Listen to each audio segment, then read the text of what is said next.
Journal number 2. Special education teachers need to implement strategies that are evidence-based practice when providing intervention for students with ASD. The IRIS module discussed the 27 evidence-based practices that have been proven to be effective in teaching appropriate behaviors and skills and decreasing inappropriate behaviors for students with autism.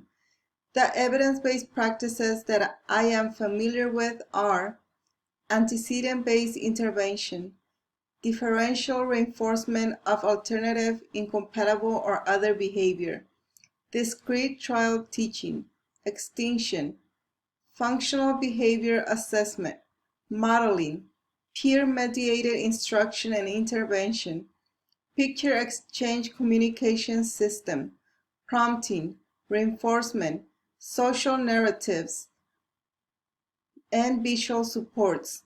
The evidence-based practices that I am not familiar with are cognitive behavior intervention, exercise, naturalistic intervention, parent implement intervention, pivotal response training, response interruption redirection, scripting, self-management, social skills training, structured playgroup, task analysis, technology-aided instruction and intervention, time delay, and video modeling.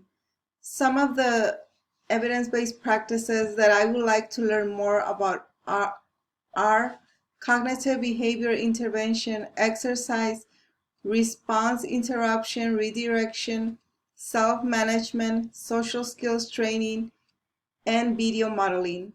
I would like to learn more about these evidence-based practices because I think that I can use them in my classroom to help the students acquire social, communication, and academic skills. After reading and watching the video about the phases of autism, I was able to recognize some of the ASD characteristics that I have seen in the students that I work with in the classroom.